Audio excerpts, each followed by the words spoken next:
Buenas, buenas. Bueno, ya está la mitad del curso. Creo que podemos empezar. Hoy nos toca hablar de la unidad, una de las últimas unidades, que es la parte de enfermedades eritematoescamosas.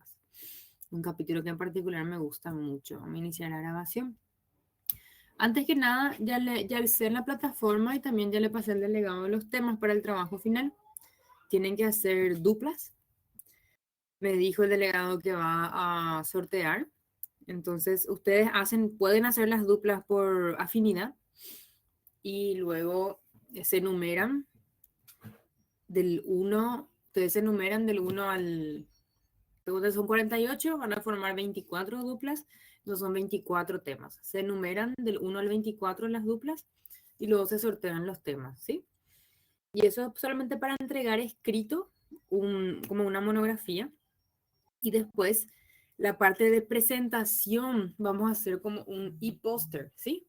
Como si fuera un flyer.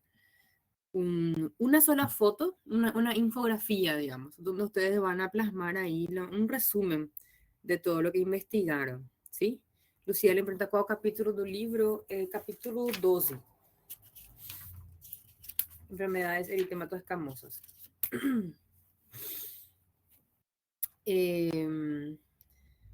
De nuestro programa es capítulo 11, unidad 11, pero en el libro es capítulo 12. ¿Qué más? Hablaba del trabajo. ¿Qué me faltó decir? Ah, sí, lo que les pido, por favor, para el trabajo es que vamos a ser medianamente serios.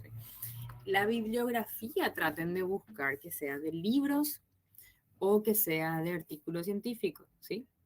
Ustedes tienen acceso a bibliotecas bibliotecas virtuales dentro de la facultad, búsqueda bibliográfica, aunque sea Google Scholar Google, les va a sacar artículos. Y traten de no poner eh, blogs, tuotromédico.com, suasaude.com.br, esas cosas no, ¿sí? Que sean de revistas científicas, de artículos científicos, de libros, ¿ok? Eso es lo único que les pido. Sí, tienen que presentar un flyer. Yo le pasé al delegado un ejemplo. Les voy a mostrar para que los libros y revistas, así mismo. Les voy a mostrar más o menos para que tengan una idea de cómo sería. En realidad, e-poster es la denominación. Yo les digo flyer para que...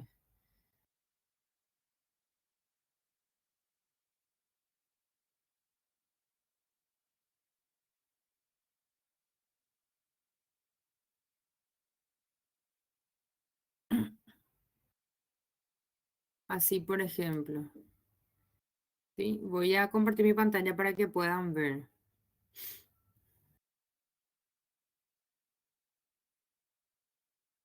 Esto es un bien simple. Este es el modelo que yo les pasé y es súper simple. Ustedes pueden hacer algo más lindo si quieren o usar este mismo modelo. No tengo ningún problema con la estética. Lo que me importa es que sea resumido, ¿sí? Entonces allá arriba el logo de la unidad, el título, abajo el nombre de ustedes, sus correos electrónicos, su número de matrícula, un pequeño cuadrito de introducción. Esto cuanto más corto mejor, con tal de que plasme la idea central, ¿sí?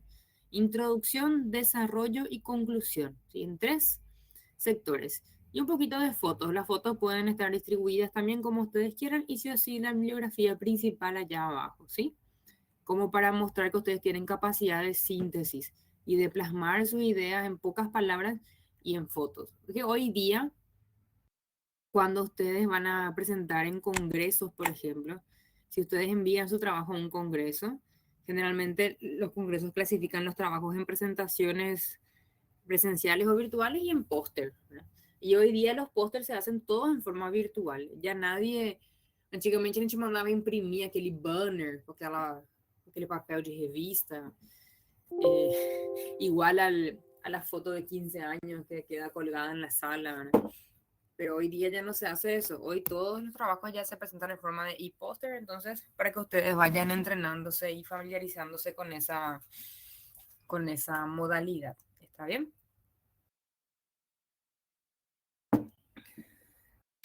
Ah, sim, Luciele, não vai ser a apresentação verbal, vai ser só a infografia, tá bom? Por isso o trabalho tem que falar por si só. Ele tem que expressar tudo. Sé que ustedes van a estar felices que no va a haber exposición por esta vez, porque es muy complicado hacer la exposición en forma virtual, se pierde mucho tiempo. Entonces vamos a hacer pasar, pero así también voy a ser más exigente con la parte escrita, ¿está bien? Entonces, lo que más les pido es que hagan una buena búsqueda bibliográfica.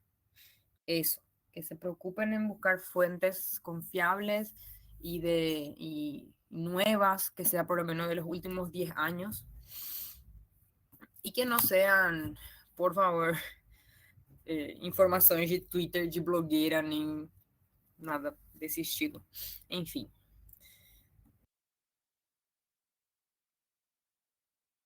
Dito eso, cuando la entrega, la fecha es el 24 de junio. Creo que puedo extender hasta el 25 de junio. Pasa que esa es una de las últimas fechas que ustedes pueden entregar, ¿sí? Yo voy a poner en la plataforma 25 de junio, sábado, que es la última fecha posible para cerrar las notas del semestre. Pero tienen que ir enviándome antes a mi correo. Yo le voy a pasar el delegado a mi correo para que me vayan enviando y para que yo, si es que quieren que yo haga alguna corrección previa, ¿sí? Para antes de la entrega final, para que tengan esa oportunidad de recuperar algunos puntitos. Si hay alguna consulta sobre todo lo que hablamos hasta ahora, el trabajo final, el segundo parcial, creo que para todos fue muy fácil, todos hicieron buena nota.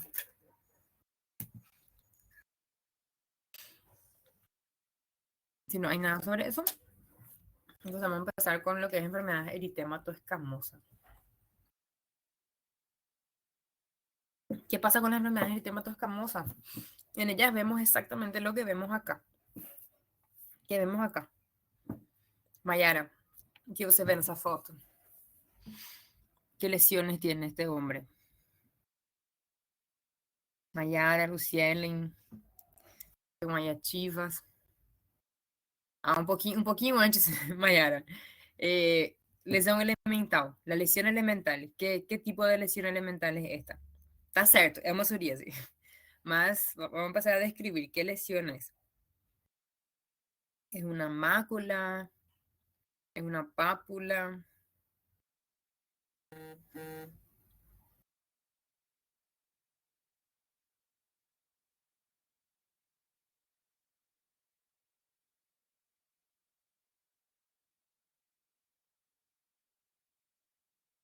Una placa eritemato escamativa. Muy bien.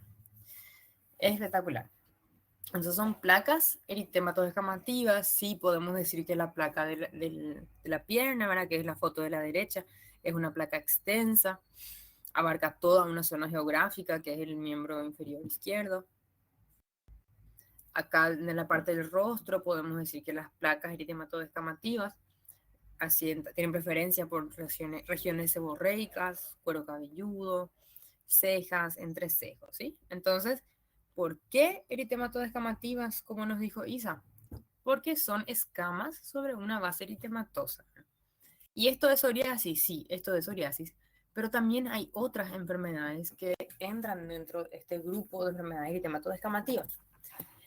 De todas ellas, la psoriasis es sin duda la principal. Pero vamos a hacer un pantallazo sobre todas las demás, ¿sí? ¿Qué comprende dentro de las enfermedades eritematoescamativas? La primerita, la que más tenemos que saber y estudiar, es la psoriasis, pero también está incluida la dermatitis seborreica, que nosotros ya estudiamos, que en nuestro programa está incluida dentro de enfermedades de las glándulas sebáceas.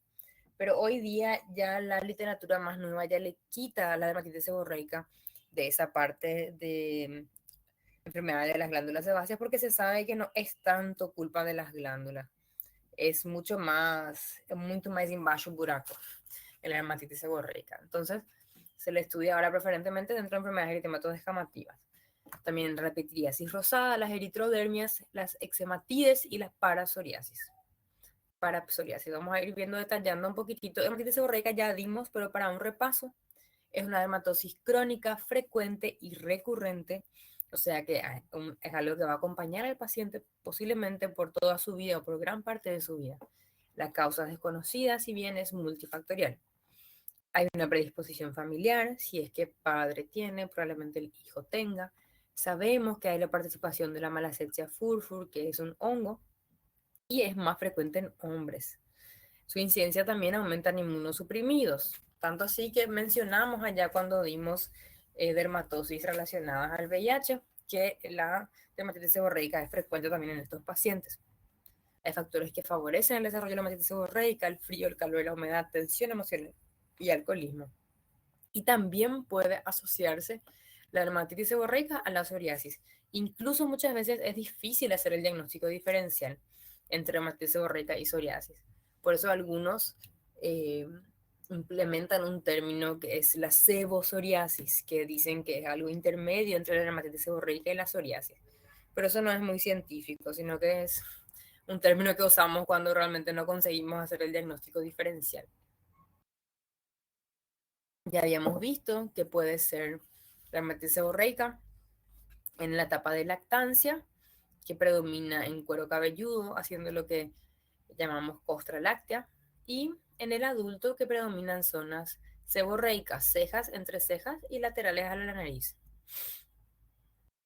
Importante considerar inmunosupresión si la dermatitis seborreica es muy severa y es muy recalcitrante. ¿Qué es recalcitrante? Que recidiva una y otra vez. La topografía es importante para el diagnóstico que recién comentamos, y considerar que a pesar de que la malacesia es la principalmente implicada, también puede haber candidiasis sobreagregada. Entonces hay que pensar en eso y tratar. El tratamiento controla la enfermedad, no lo cura, así como pregunté en el examen y muchos respondieron bien, que no hay que explicar bien, que no se cura, pero se controla. En cuero cabelludo vamos a usar aceites de almendras, olivo mineral, o sea, aceites tibios que ayudan a desprender las escamas, y también queratolíticos, que pueden ser el Lixiol o el ácido salicílico al 5%. Estos shampoos anticaspas para hombres que se venden en el súper, como el Head and Shoulders o Clear for Men, vienen con ictiol, pero generalmente tienen ictiol entre el 1,5 al 2%. Es muy poquitito, pero ayuda. Por eso siempre recomendamos primero esos shampoos que son más fáciles de encontrar y más económicos. Y si no resuelve con eso, le mandamos formular en un laboratorio de manipulación o compran un shampoo dermatocosmético que tiene esta dosis de ictiol más alta, que es la ideal. O el ácido salicílico al 5%, que también viene en shampoos dermocosméticos. El champú con ketoconazol, ácido salicílico y coaltar, juntos incluso, en combinación, son muy efectivos. Para cara y tronco utilizamos corticoides tópicos o ketoconazol en crema o metronidazol al 1 al 2%. El tratamiento sistémico se hace con antimicóticos. Recordamos que hay un efecto de los hongos. Se puede usar la terbinafina o el itraconazol, o incluso corticoides o isotretinoína si es muy severo. Es muy raro llegar a usar corticoides o isotretinoína en una dermatitis seborreica, pero está descrito. Ahora entramos a la siguiente. ¿Alguien tiene idea de qué es esto? ¿Qué lesión elemental es esta? Juliana, Isa, ¿cuál es esta lesión? ¿Qué es esta lesión? Tenho alguém aí? Aló, aló, aló. Voy a poner mi cámara para que me vean y quieran hablarme.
Desculpa.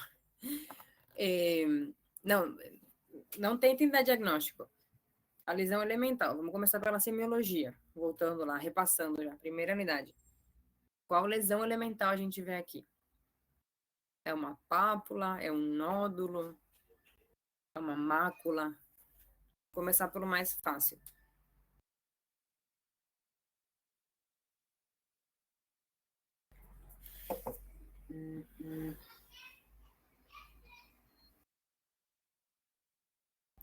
O que é o que é?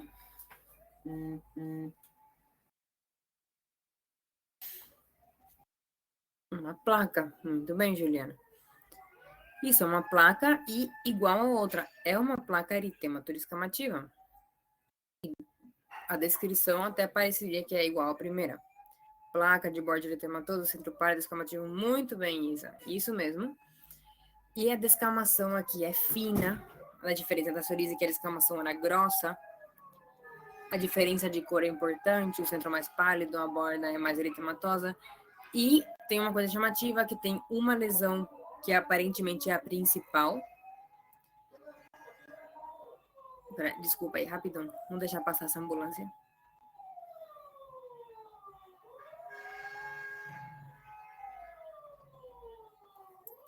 Porque nem eu ouço o que eu digo. Meu Deus. Tá indo embora. Bom, chama atenção então que tem uma lesão muito maior e outras menores. O que falaram ali tá tudo certo. Poderia ser una tiña corporis, uno de los principales diagnósticos.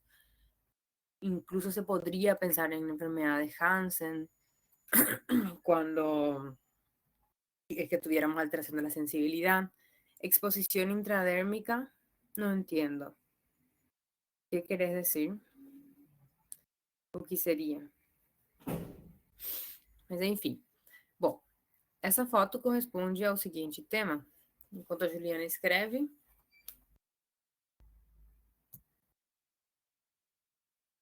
Pitiriasis rosada es el diagnóstico de esta foto, ¿sí? No hay una exposición de la piel. Esa parte blanca es la escama, en realidad. Es una escama, por eso que es blanquecino. Si raspamos eso, va a salir como una caspita blanca, ¿sí? La pitiriasis rosada, ¿qué es? Es una erupción cutánea aguda, autolimitada, que quiere decir que se va a resolver solita en aproximadamente 6 semanas. Es más frecuente en otoño que en la primavera y es más frecuente entre los 10 y 35 años. Es muy raro que ocurra en un niño muy pequeño o en un adulto muy mayor. Su etiología es desconocida, pero sabemos que tiene relación con infección de vías aéreas superiores o el herpes virus tipo 7 y también con algunos fármacos. Generalmente le llamamos farmacodermia pitiriasis rosada like. Su recurrencia es poco frecuente. Entonces, si vemos un paciente con estas características, ¿qué es lo que le vamos a preguntar principalmente? Si estuvo engripado o si estuvo con un cuadro de herpes bucal en las últimas 2 semanas aproximadamente a la aparición de las lesiones. La pitiriasis rosada tiene también algo muy característico, que es esta distribución en árbol de Navidad, le dicen. Como que hay unas lesiones, unas líneas que se llaman líneas de Blaschko, que obedecen al desarrollo embrionario de la piel, ¿sí? Y esas líneas siguen esta dirección, ¿ok? De la columna van para abajo y para afuera. Entonces, como las lesiones de la pitiriasis rosada van siguiendo esas líneas de Blaschko, entonces si yo puedo dibujar acá, ¿sí, verdad? Espérame que... Ay, meu Deus. Porque tratar de descubrir cómo dibujar. Ya. Lápiz. Sigue esta dirección las líneas de Blaschko, ¿sí? Y si yo dibujo así, considerando que esta es la línea media, entonces parecería que es un árbol de Navidad, ¿verdad? Entonces se dice que las lesiones de la pitiriasis rosada siguen las líneas de Blaschko, siguen esta dirección. Y esta es la distribución en árbol de Navidad. Isa pregunta, si llega un paciente con estas lesiones, tratamos como antimicótico hasta que sea el resultado del examen, como tratamiento es el resultado. ¿Cómo hacer un tratamiento sin resultado? Bueno, esto es sumamente frecuente. Yo 99% de las veces que vi a estos pacientes que pasaron primero por el consultorio de clínica médica vinieron con antimicóticos. Entonces yo no le culpo a un clínico que piense que esto es una tiña, ¿sí? Lo ideal seria que você solicite uma raspagem para micológico direto. Depende del lugar donde estés. Si estás en un lugar donde contás con un laboratorio que te vaya a dar un resultado de micológico entre 1 a 3 días después, podés esperar. Podés esperar, solicitar el micológico, va a venir negativo. Pero bueno, ¿cómo vas a hacer tu principal diferencial? El tiempo de evolución.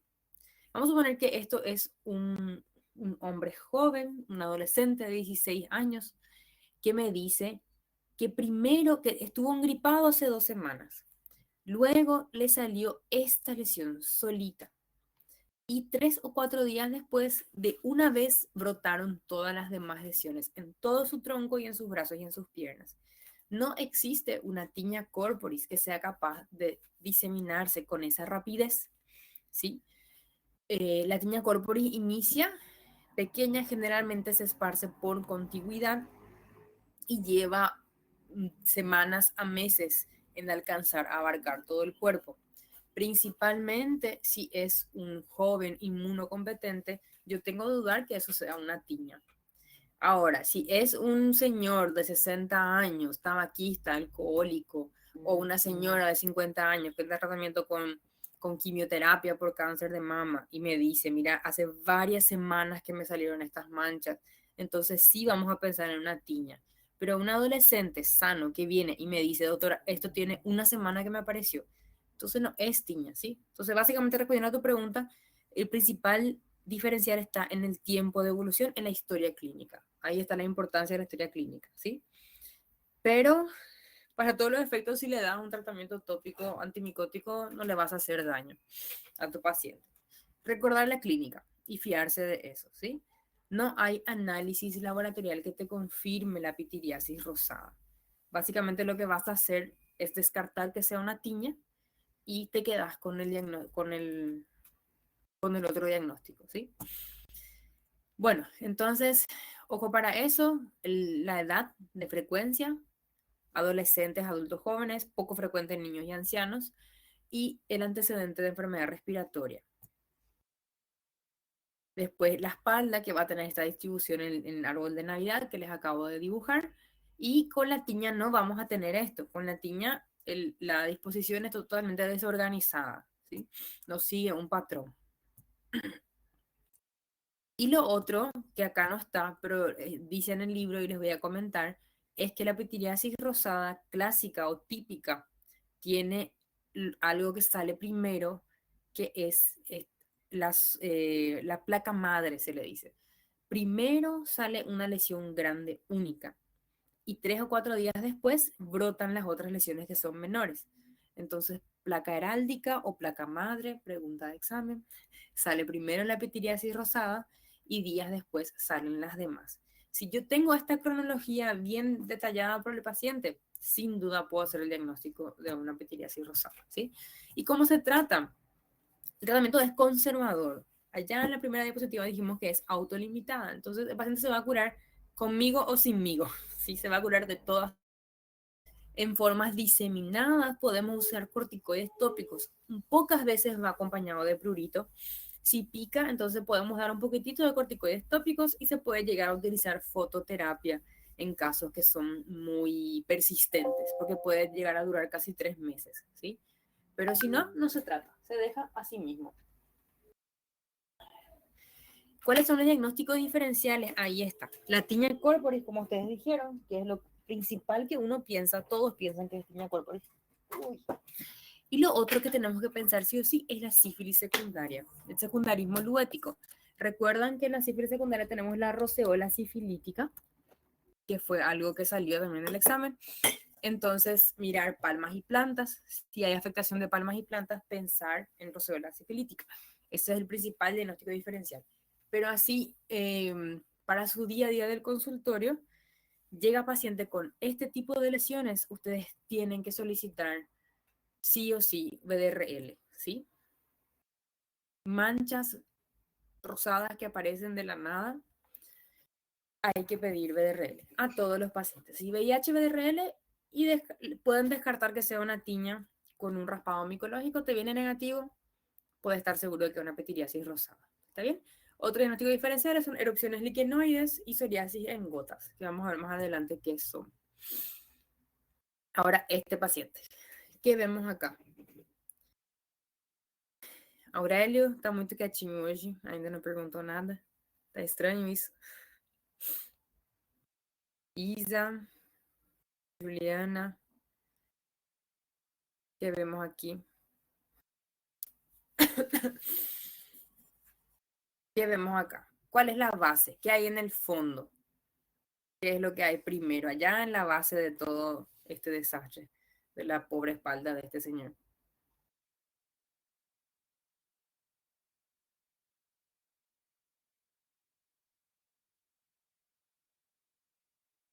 ¿Qué color? ¿De qué color está su piel?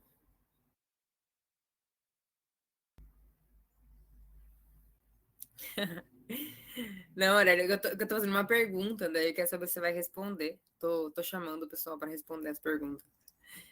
¿Qué, qué, ¿Qué lesión tenemos acá? Lesión elemental. No estoy pidiendo diagnóstico. Podrían ser máculas, pero en realidad no veo una lesión, sino que está todo esparcido.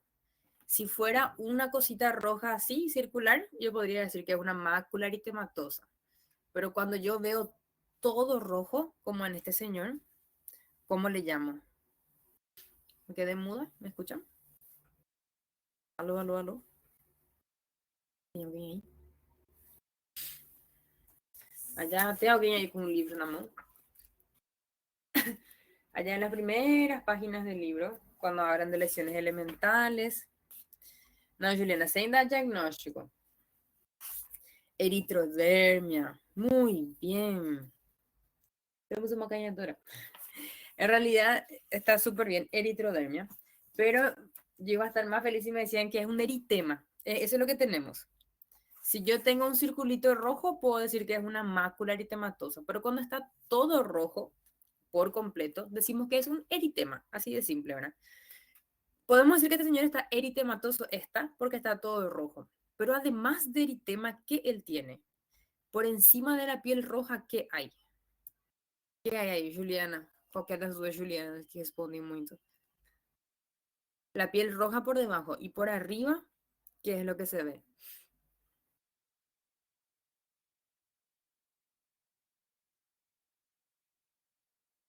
Piel seca, exfoliación, descamación sería la palabra. Está certo que se quise decir, pero la palabra, bueno, en español es descamación. Ahí está.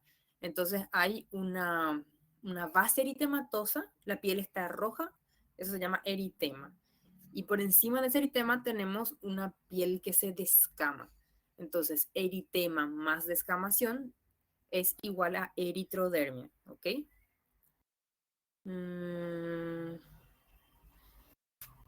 Sí, el paciente albino tiene una piel muy susceptible al sol, ¿verdad? Entonces frecuentemente se va a estar con quemaduras, etcétera. Así mismo. Pero bueno, esto es un concepto que quiero que recuerden bien. Le voy a escribir, entonces, piel roja, podemos decir que hay eritema. Cuando tenemos eritema más descamación, tenemos eritrodermia. Recuerden ese concepto. Es más, eritrodermia se llama cuando afecta más del 90% de la superficie corporal, ¿sí? Entonces, eritema y descamación en más del 90% de la superficie corporal es eritrodermia. Todo eso dijimos para que nunca más se olviden lo que es eritrodermia. Eritrodermia o dermatitis exfoliativa es otra forma de hablar, de decir. es eritema y descamación que afecta el 90% de la piel. Generalmente va acompañado de compromiso de anexos. ¿Cuáles son nuestros anexos? Pelos y glándulas sudoríparas, ¿verdad? Entonces, generalmente, ya como dijo, ¿quién dijo que era piel seca? Sí, Saúl dijo piel seca. Muy bien, la piel está seca porque están afectadas las glándulas sebáceas. Piel seca y generalmente alopésica. Entonces, tenemos una piel roja que descama, está seca y está sin pelos, ¿sí? Por el compromiso de anexos. Y muchas veces las eritrodermias van acompañadas de manifestaciones sistémicas. Pero esto de manifestaciones sistémicas es muy variable porque la eritrodermia puede tener muchísimas causas. Eritrodermia es como decir fiebre, es como decir tos, ¿está bien? Eritrodermia es un signo de alguna enfermedad. La eritrodermia no es un diagnóstico dermatológico, ¿sí? La eritrodermia tiene que tener una etiología. ¿Cuáles son las posibles etiologías de la eritrodermia o dermatitis foliativa? Pueden ser dermatosis de base que evolucionan a eritrodermias. Por ejemplo, el pénfigo foliáceo, que ya vimos en la clase pasada, que es una enfermedad ampollosa autoinmune. El paciente puede tener su pénfigo foliáceo o su pénfigo vulgar localizado en la boca, por ejemplo, y por algún motivo la enfermedad se exacerba y se vuelve generalizada, ¿sí? La psoriasis también puede ser eritrodérmica. Un paciente que tuvo placas eritematodes en rodillas y codos toda la vida, por algún motivo se exacerba y se vuelve eritrodérmico. La sarna costrosa que vimos allá en las primeras clases, dermatitis seborreica, dermatitis atópica, dermatitis de contacto, genodermatosis, que son enfermedades genéticas que no vamos a llegar a desarrollar en este curso. Todo eso puede generar eritrodermia. También algunas drogas, principalmente la carbamazepina, que es un anticonvulsivante, puede llegar a generar eritrodermia. También neoplasias, puede ser manifestación de un cáncer, ¿sí? De linfomas, principalmente los de células T, de tipo Hodgkin, leucemias, y también hay causas indeterminadas. Entonces, vemos un paciente con eritema y descamación en más del 90% de la superficie corporal, nos tiene que llamar la atención, tenemos que hacerle un chequeo completito. Si es un paciente anciano, hay que buscar si no hay ningún cáncer, hay que ver próstata, colon, hay que pedir perfil hepático, perfil renal, hay que investigar antecedentes de drogas, hay que ver si no hay antecedentes de una dermatosis previa. En fin, es un cuadro muy delicado con muchas posibles causas que tenemos que reconocer y que tenemos que saber direccionar para llegar a un diagnóstico. Y algunas veces igual no se llega a un diagnóstico, que son los que entran dentro de causas indeterminadas. El cuadro clínico, entonces, como dijimos, puede ser desde recién nacidos niñitos hasta pacientes ancianos. Y el paciente generalmente está todo rojo y todo descamativo. Y esto puede ser, el tiempo de evolución también es muy variable. Algunos pacientes se ponen así del día para la noche y otros de a poco. Y todo esto depende de cuál sea la causa de base. El tratamiento depende de la causa. Si es un fármaco, pues se suspende el fármaco. Siempre vamos a hacer medidas generales. Un paciente de esto es como si fuese un gran quemado, ¿sí? Hay una afectación muy severa de más del 90% de la barrera cutánea. Entonces vamos a tener alteraciones hidroelectrolíticas, deshidratación, pérdida de líquidos, dificultad para manejar la temperatura. Ustedes saben que los bebés tienen mucha dificultad para manejar la temperatura, hacen hipotermia muy fácilmente. Entonces imagínense un bebé sin barrera cutánea. Entonces todo eso, ese control hidroelectrolítico, homeostasis y equilibrio del medio interno hay que cuidar en estos pacientes. Baños coloidales es baños con agua y maicena, ¿sí? Que ayuda también a mantener la humectación de la piel. Vaselina, que funciona como oclusivo y hidratante para la piel. Se puede utilizar antihistamínicos orales cuando hay mucho prurito. Y en los casos idiopáticos, por ejemplo, el paciente está muy mal y no se sabe la causa, se puede usar prednisona, que es lo que más usamos, acitretin, que es es un retinoide pariente de la isorretinoína, y citostáticos, que ya serían básicamente quimioterápicos. Pasamos al siguiente cuadro de la lista. Estamos hablando de enfermedades eritematodes ya dijimos que dermatitis seborreica, pitiriasis rosada. Hablamos después de la eritrodermia, que tiene varias causas, y llegamos a la eczematide. La eczematide se cita acá, pero en realidad está más bien dentro del capítulo de eczemas. Solamente es una lesión seca, ¿Por qué le sacaron del capítulo de eczema? Porque es seca, porque no es exudativa, pero tiene un mecanismo eczematoso. Si hacemos una biopsia de una eczematide, tenemos una lesión histológica igualita a la de un eczema. Solamente que falta la secreción, hay menos prurito, generalmente hay buena respuesta al tratamiento y son placas de límites netos. La eczematide puede ser desencadenada por bacterias, parásitos, hongos, por el sol, puede aparecer sobre terreno seborreico o terreno alérgico, ¿verdad? Tópico. Existe la eczematide figurada, la pitidiciforme, la folicular, y el tratamiento es según la causa y cuidados generales. O sea, para que tengan una idea, esto por ejemplo, una niña con manchitas blancas en el rostro. Esto pudo aparecer, esto es una respuesta alérgica del cuerpo, que puede aparecer en secundaria una infección respiratoria, una infección bacteriana, puede aparecer por una reacción al sol, si es sumamente inespecífico. Generalmente es un diagnóstico de descarte. Se trata en forma conservadora y si no se encuentra la causa y si no mejora, se llega a biopsiar. Pero es sumamente frecuente, muy frecuente en los niñitos, así las manchitas blancas al lado de los cachetes o en el cuerpo. Y el último de los cuadros dentro de las enfermedades eritematoso-descamativas es la parapsoriasis. Es una entidad muy poco frecuente, tiene también un curso crónico, suele ser rebelde a la terapéutica. También se presenta con placas eritematoso-descamativas, pueden ser grandes placas o pequeñas placas. También existe una variedad que se llama pitiriasis lichenoides. Son todas enfermedades autoinmunitarias también. Lo importante de la parapsoriasis es que hay que hacer un seguimiento cercano porque puede llegar a desarrollarse un linfoma cutáneo. Se trata con emolientes, que serían hidratantes, corticoides tópicos e incluso fototerapia, y se hacen controles en forma regular y biopsias periódicas para eh, monitorizar la aparición de un posible linfoma cutáneo, ¿sí? Entonces, estas son las enfermedades eritematoso-descamativas a grandes rasgos. Y ahora vamos a ir a la clase de psoriasis, que es el principal tema de hoy, que es el más largo también, y que es lo que ustedes más tienen que saber, ¿sí? Les pido 2 minutos y ya retomo, ¿sí? Un segundito y ya volvemos.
Hola. Disculpen, fueron 10. Así cuando tenés hijos y estás en tu casa, no te pueden ver.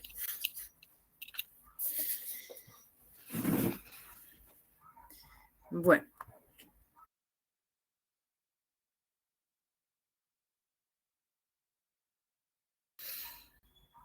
começando a falar de psoríase. Dijimos que de la enfermedad eritematosa la psoriasis es la más importante. ¿Por qué es la más importante? Por su frecuencia y por su afectación. De repente la pitiriasis rosada puede llegar a ser incluso más frecuente que la psoriasis, pero la psoriasis es una enfermedad crónica que dura toda la vida, que tiene un impacto muy importante en la calidad de vida de la persona y también en su expectativa de vida. Hoy por hoy se sabe que la enfermedad, la psoriasis es una enfermedad sistémica, donde el paciente está en un constante estado inflamatorio, ¿sí? Un constante estado hiperinflamatorio.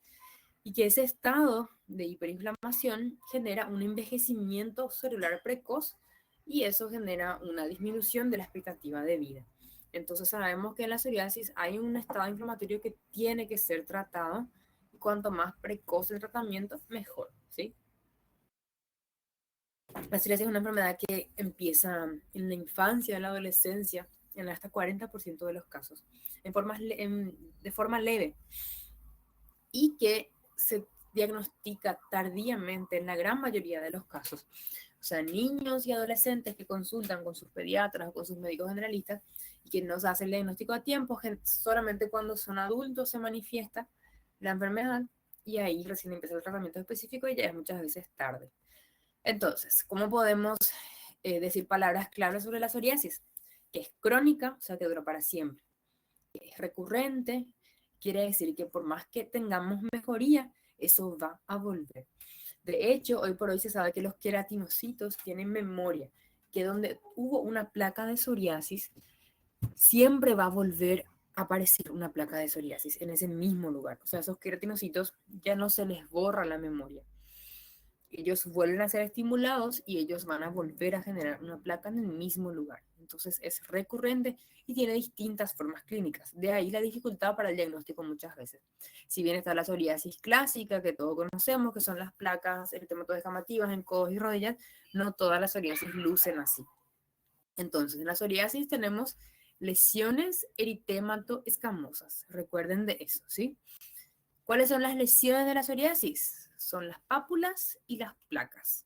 Pápulas cuando tienen menos de 1 centímetro, placas cuando tienen más de 1 centímetro. ¿Por qué son eritematosas? Porque tienen un aumento de la vascularización a nivel de esas placas. Si nosotros vamos a mirar la histología, vamos a ver que hay una dilatación de los vasitos a nivel de las papilas dérmicas. Generalmente no hay vasos dilatados allí, pero en la psoriasis sí hay. Entonces el eritema es por el aumento de la vascularización y las escamas es por un engrosamiento de la epidermis. Entonces, acá para recordar, tenemos pápulas y placas que surgen a partir de un trastorno vascular y de la epidermis y del estrato córneo, ¿verdad?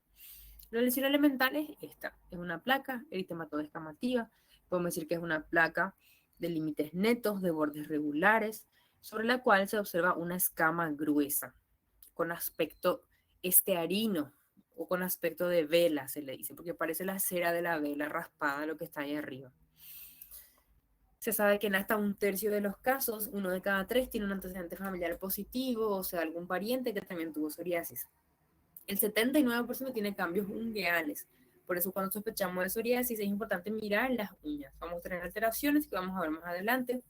Y 5 al 30% además desarrolla artritis psoriática.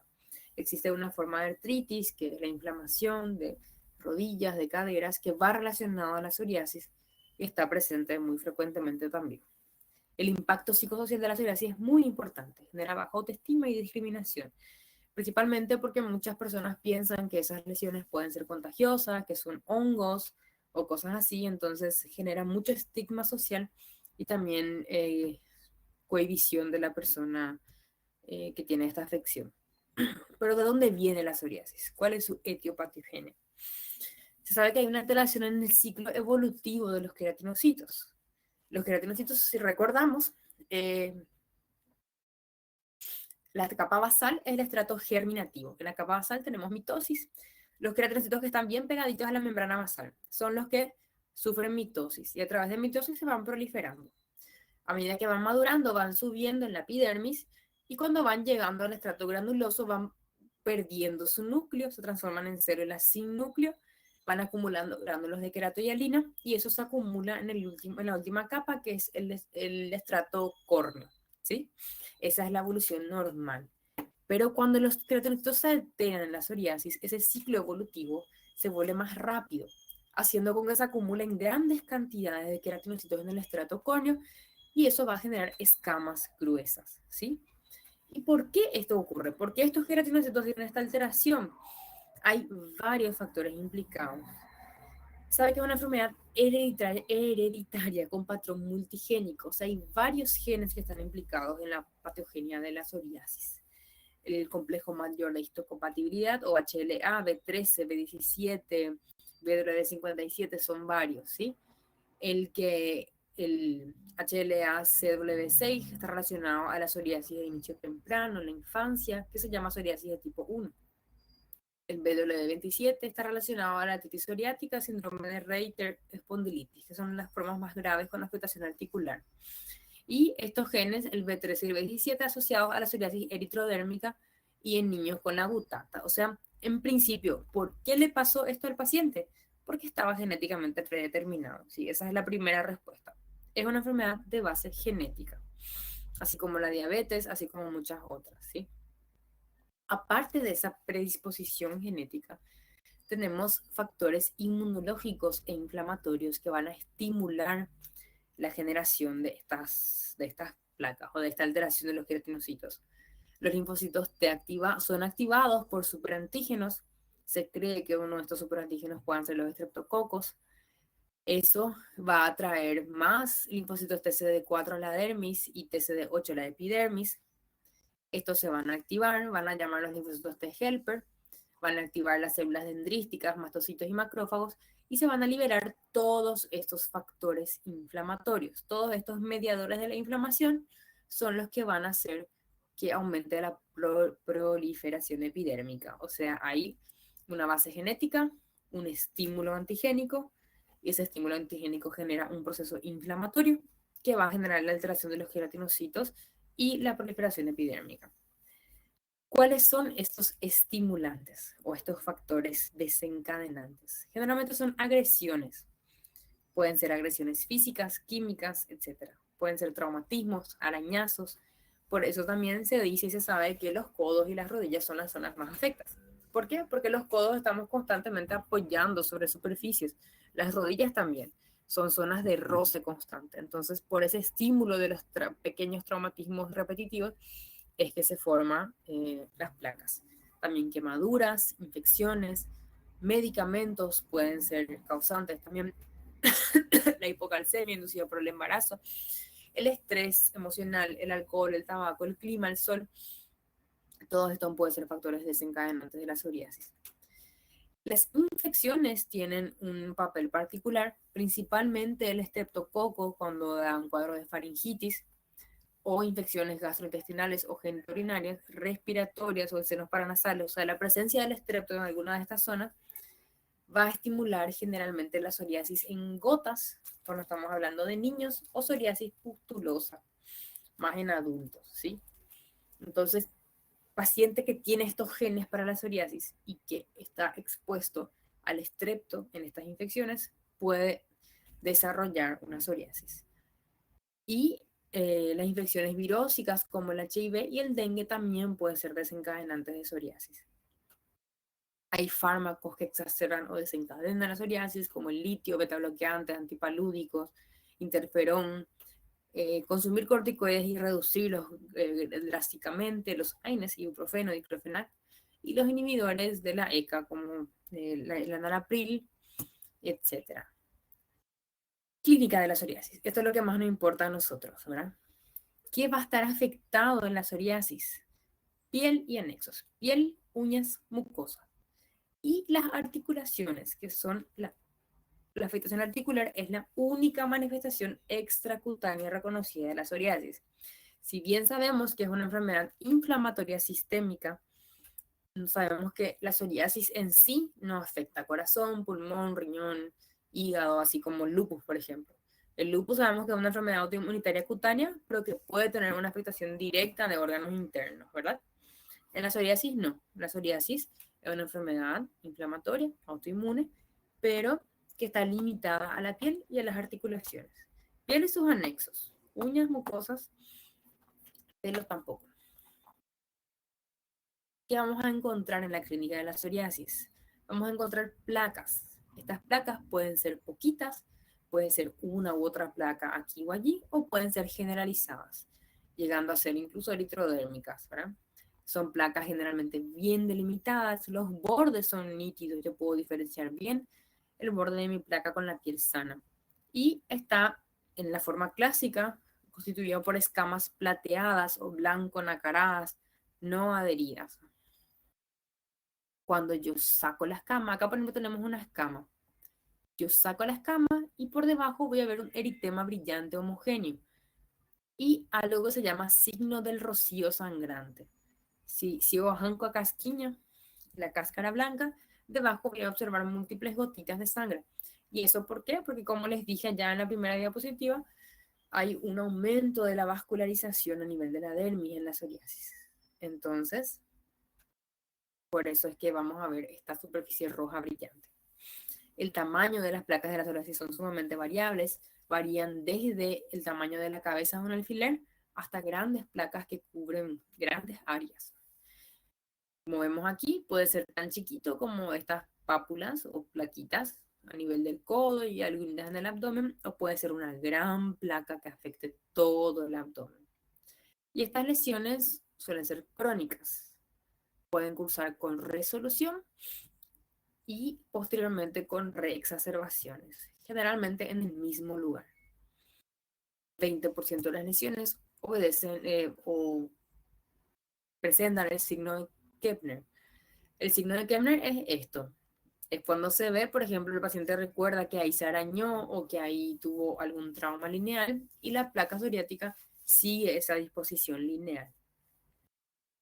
El fenómeno de Kepner es cuando aparecen placas en respuesta a un traumatismo. Y el anillo de Voronov es algo característico también de la psoriasis, que es un anillo pálido que está alrededor de la, perdón, de la placa. Vemos acá, tenemos la placa, el eritema escamativa y alrededor un anillo pálido que le rodea, signo de Voronov.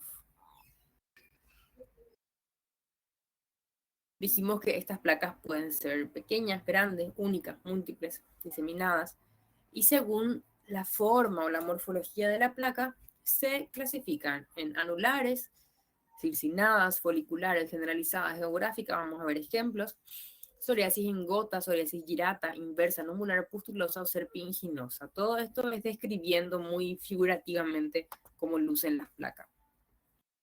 Las anulares son placas redondas con formato de anillo, sería por eso el nombre anular. Geográficas son cuando afectan toda una zona geográfica, por ejemplo acá la parte anterior de la pierna, cuando afectan todo el cuero cabelludo también podemos decir que es geográfica, o sea, cuando afecta una zona geográfica de la economía. Girata, esta es una forma sumamente infrecuente que vamos a ver más bien en pacientes inmunosuprimidos, ¿sí? Esta era una adolescente con problemas con leucemia, si no me equivoco, tenía este paciente, estaba con quimioterápicos, entonces él tenía formas sumamente exuberantes, muy queratóxicas y con forma de giros, ¿sí? Por eso el nombre. La psoriasis numular puede ser pequeña y poco descamativa, puede ser una placa única incluso inicialmente, y la folicular es cuando las escamas blanco-plateadas rodean específicamente la apertura de los folículos. Entonces, si bien vemos zonas más continuas como estas, vemos un montón de puntitos blancos que son correspondientes a las aperturas foliculares. La psoriasis en su forma circinada se parece mucho a una micosis, es cuando tiene estos bordes, son múltiples círculos que confluyen, pueden ser concéntricos, hasta podría aparecer en el tema multiforme, ¿verdad? La forma circinada se parece muchísimo a una micosis.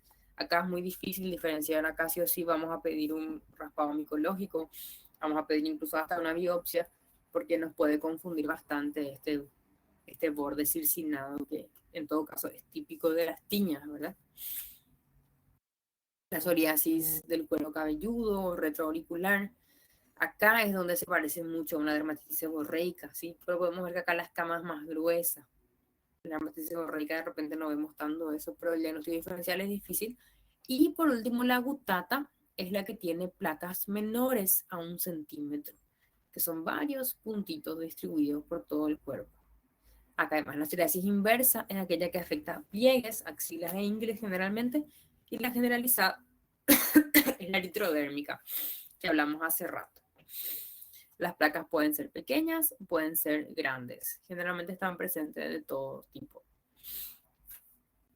En su clasificación clínica, básicamente podemos describir, todo esto es muy artístico, ¿sí? Porque al final para el tratamiento es todo igual, pero solo para conocer que así se describe. Todo lo que vimos hasta ahora es descriptivo, pero sí es importante diferenciar si hay pústulas o si no hay pústulas. De ahí viene otra gran clasificación clínica, que es la psoriasis no pustulosa y la pustulosa. La no pustulosa también se llama psoriasis vulgar, que es la que puede ser en placas, en gotas inversas para no plantar, como vimos recién. Ya la pustulosa son las formas más severas. La pustulosa de Ponsumbuch es la forma generalizada. Esta es una pustulosa de tipo anular.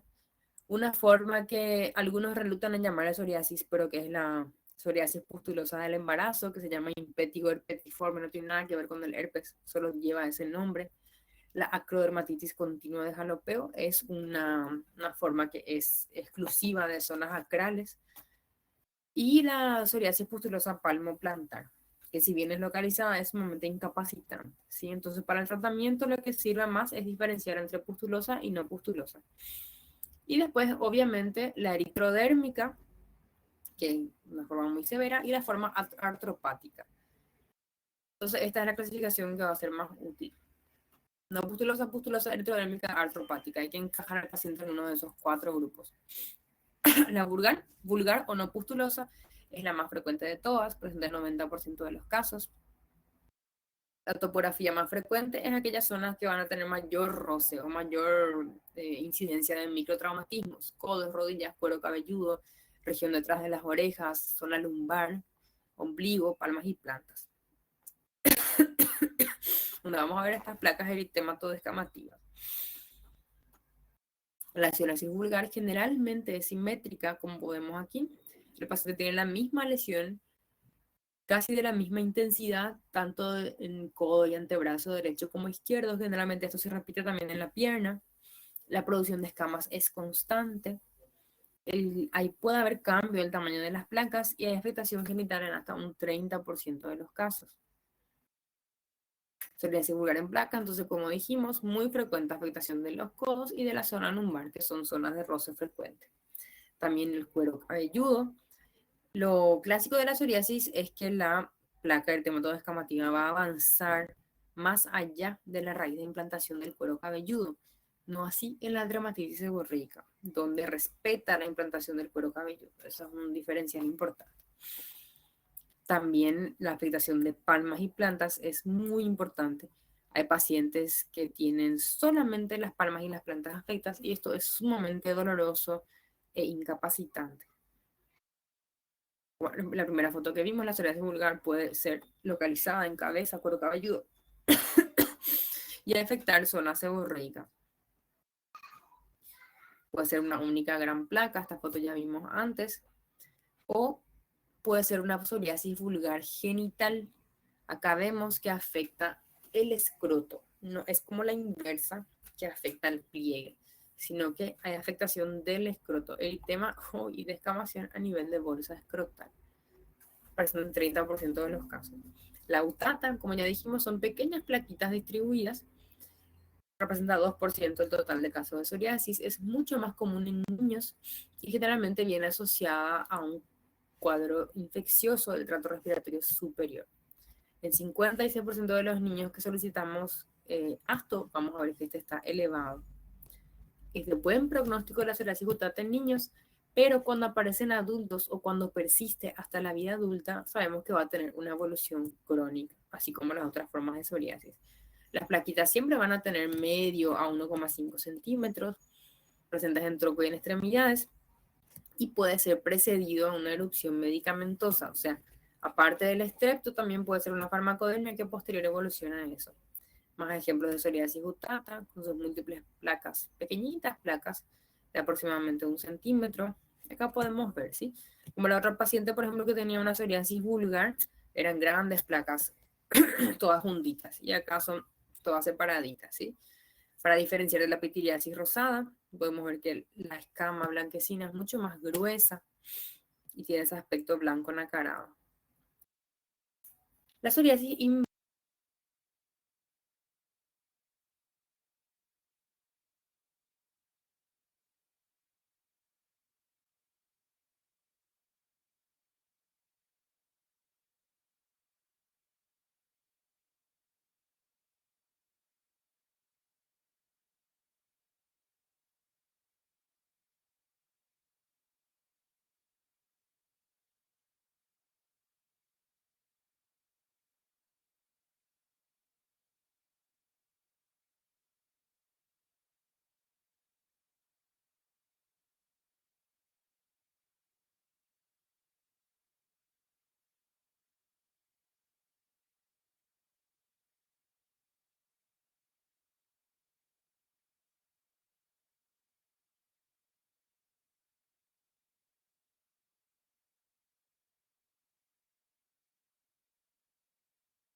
Buenas tardes, ahí sí me escuchan o siguen sin escucharme.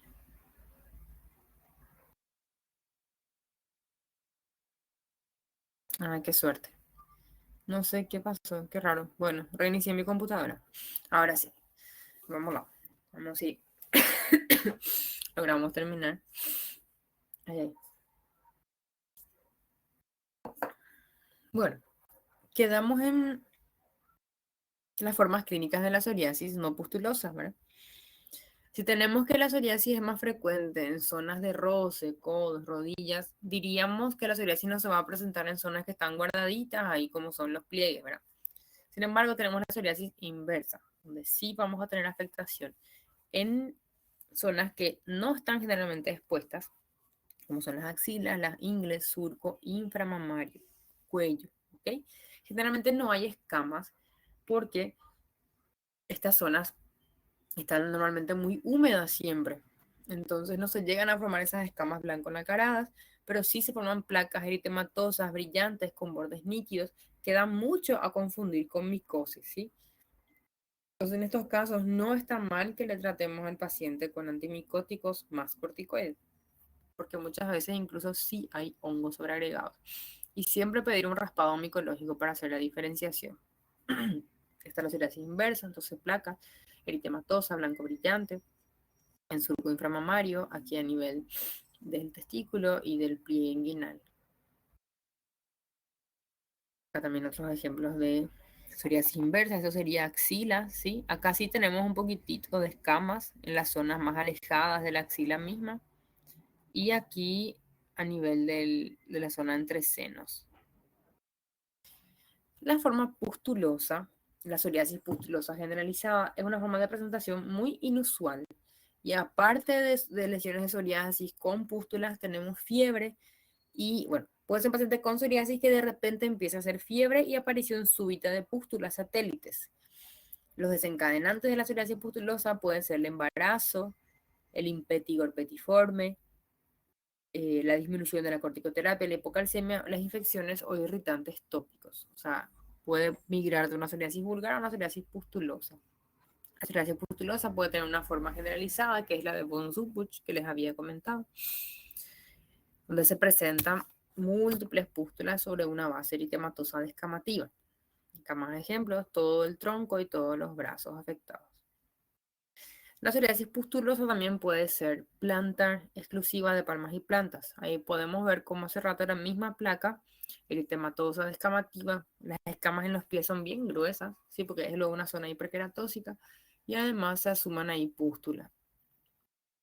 La eritrodermia psoriásica es una forma generalizada que, así como toda eritrodermia, es un eritema y descamación que afecta a más del 90% de la superficie corporal. Puede ocurrir de forma gradual o de forma aguda. ¿Y qué puede desencadenar que una psoriasis común se transforme en una psoriática? Tratamientos tópicos u otros irritantes externos. ¿Cuáles son las claves para diferenciar la eritrodermia psoriásica de otras causas de eritrodermia? Que recién les dije que había muchas causas que pueden llevar a una eritrodermia. Hay que preguntar mucho por la historia previa del paciente. La historia clínica, una vez más, es soberana. Este paciente probablemente, si está eritrodérmico por psoriasis, tenía previamente placas de localización típica, afectación de las uñas y ausencia de componente facial. A diferencia de otras causas de eritrodermia, generalmente la eritrodermia psoriásica no afecta el rostro. Entonces aquí podemos ver un paciente con una afectación extensa, múltiples placas eritematodes-descamativas confluentes que afectan gran extensión de la superficie corporal. Aquí la eritrodermia psoriásica, el paciente está todo rojo, pero generalmente el rostro está respetado. Sí está afectado cuero cabelludo, barba, orejas, pero no la región centrofacial. Otra vez la eritrodermia psoriásica, todo el cuerpo afectado. Una vez más, todo el cuerpo afectado y acá, esto luego ya resalta la zona lumbar y los codos están ahí las plaquitas que probablemente estaban presentes luego hace mucho tiempo. La afectación de las uñas, que es algo también que siempre tenemos que mirar en la psoriasis, ocurre en 10 hasta 79% de los casos. Las uñas de las manos están más afectadas que las de los pies. 51% refiere dolor, 14% refiere limitaciones importantes y afectación de matriz y lecho ungueal. Las afectaciones ungueales más frecuentes son el pitting irregular, las manchas color salmón o nicólisis con borde eritematoso. Vamos a ver qué son esos. Estos son los pits. Parece que alguien agarró, parece que alguien pegó un prego y bateu, fez martelinho. Parece que alguém pegou um prego e um martelo e fez uns buraquinhos nessa unha, né? Estos son los pits. Entonces, ahí para mostrar juntos, la rodilla con la típica placa y las uñas con los pits, ¿ok? Típicos lesiones de la psoriasis. Estas son las manchas en el aceite. Podemos ver acá, esto es una uña de fondo rosadito, sana, normal. Acá la uña tiene una coloración medio marronácea, medio marrón, que parece color de aceite, ¿sí? Un aceite oscuro. Y acá más o menos vemos así la línea de delimitación. Entonces, esta es la mancha en aceite. Parece que alguien inyectó aceite ahí debajo de la uña. Y acá también podemos ver la onicolísis, perdón. La onicólisis es cuando la lámina ungueal se va separando del lecho ungueal. Entonces hay hipertrofia, la uña se engrosó. Onicólisis, la uña se separó del lecho. Y manchas en aceite, que es esta mancha oscura que vemos ahí. Acá vemos otra vez onicólisis. Como yo sé que hay onicólisis acá, porque esta era la línea, había una línea que me demarcaba la zona donde la lámina se pegaba al lecho ungueal y esta línea está avanzando. Esta parte blanca no está pegada al lecho ungueal. Entonces eso quiere decir que se está separando, se está levantando la uña. Esa es la onicólisis. La psoriasis menos frecuentemente, pero también se puede presentar en las mucosas. Puede ser genital, escroto, pene, anal y en la lengua se presenta en forma de una lengua geográfica. Muchísimo hablamos de las formas clínicas. ¿Y por qué hago mucho énfasis en esto? Porque quiero que ustedes conozcan todo lo que posiblemente pueda hacer una psoriasis, no solamente las típicas placas en codos y rodillas, ¿sí? Porque para el diagnóstico, la clínica es muy, muy importante y prácticamente soberana. Si hay dudas, podemos ir a una anatomía patológica. Pero ¿cuál es el problema? La anatomía patológica muchas veces tampoco consigue diferenciar. Muchas veces la anatomía patológica acaba confundiendo también la psoriasis con otras enfermedades similares. Entonces, acá la clínica y sobre todo la clínica es lo que nos ayuda a hacer un buen diagnóstico, ¿sí? Hay una maniobra semiológica, un signo que se puede hacer que ayuda al diagnóstico, que es el raspado metódico de Brock. Muy útil en la psoriasis en placas. Lo que se hace es raspar las escamas con una cureta y se observa la siguiente secuencia. Vamos a ir viendo ya. Esto es una cureta. Yo agarro una lesión bien descamativa, como esta, por ejemplo, ¿sí? Ay, caramba. Esta es una lesión descamativa, yo veo ahí la escamita blanca. Yo voy a agarrar una cureta, que es esto. Puede ser un bisturí también, y voy a raspar esa escama blanca. ¿Qué es lo que va a pasar? A medida que yo voy raspando, se va a ir desprendiendo esto, que es una cáscara blanca, ¿sí? Ese es el primer signo, que se llama signo de la vela estearina. Después, esa placa blanca se va a terminar de desprender de todo de una vez, que es el signo de la membrana desplegable de Duncan. Y una vez que se desprende todo eso, yo voy a ver el signo del rocío sangrante, que son esos puntitos de sangre que quedan, que se llama signo de Auspitz, ¿sí? Esto nos encanta preguntar en los exámenes.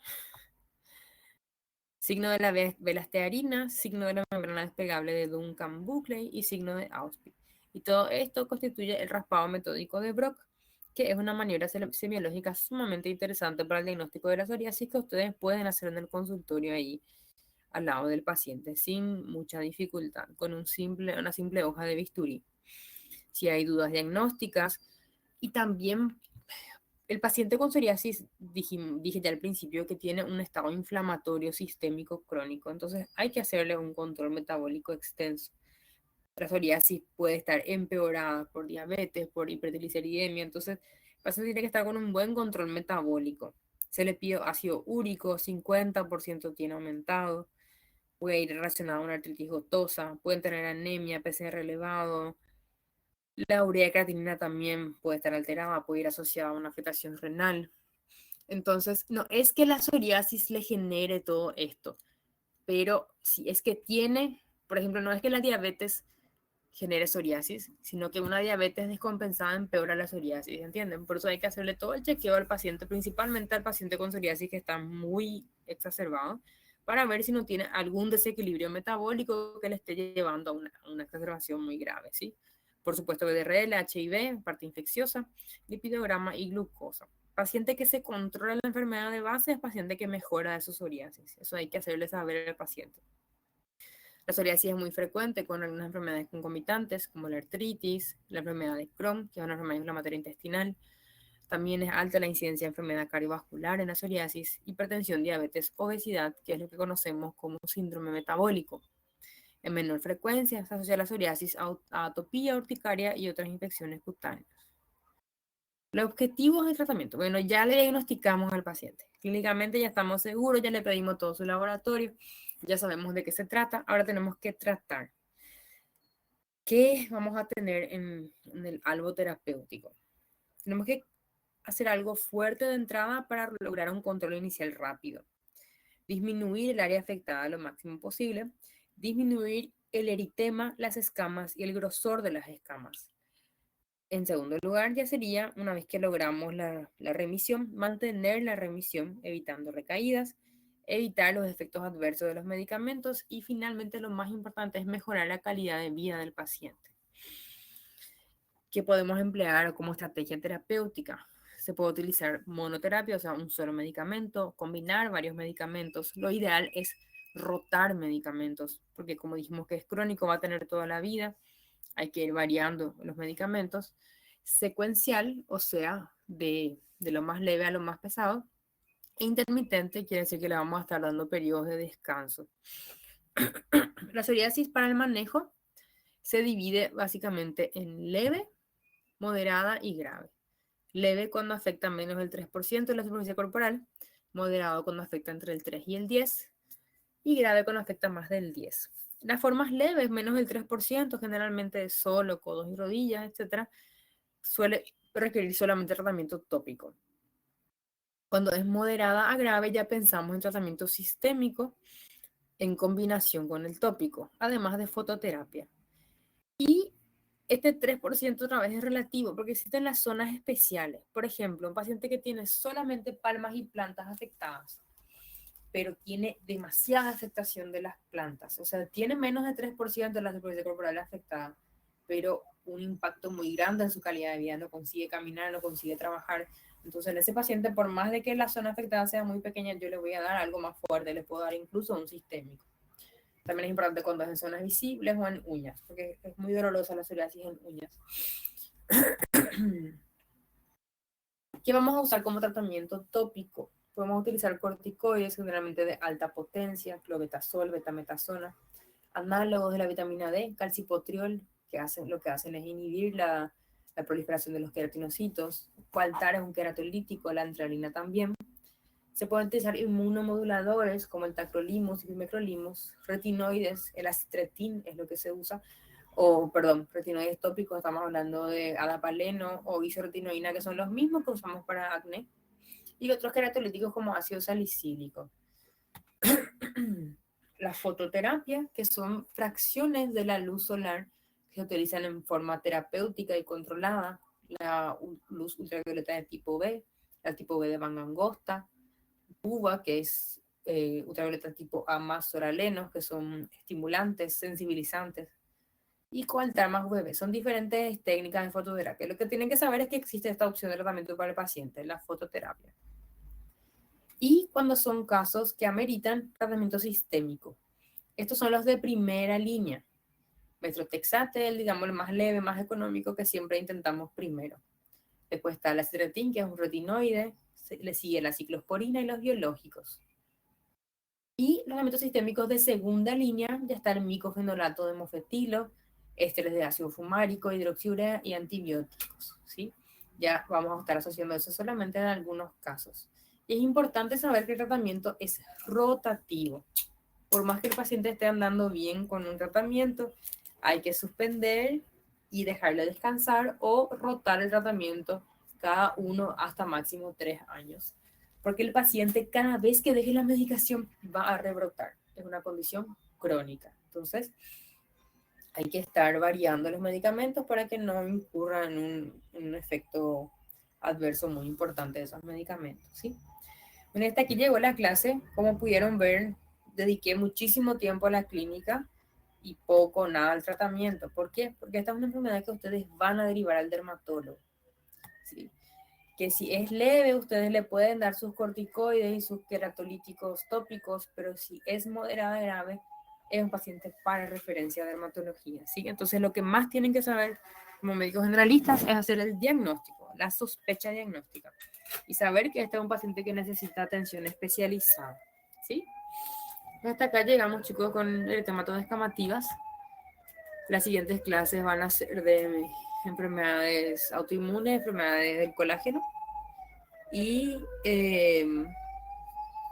la última clase es de tumores.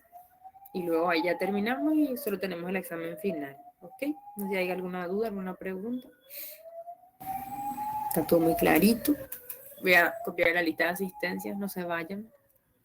Un ratito.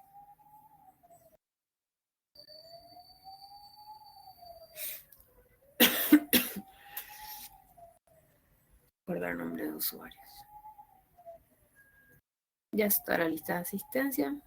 Gracias a ustedes por la atención. Estamos en contacto. Vayan organizándose para sus trabajos, vayan haciendo con tiempo, ¿sí? Buen final de semana para vocês também. Cualquier duda a través del delegado me pueden estar preguntando.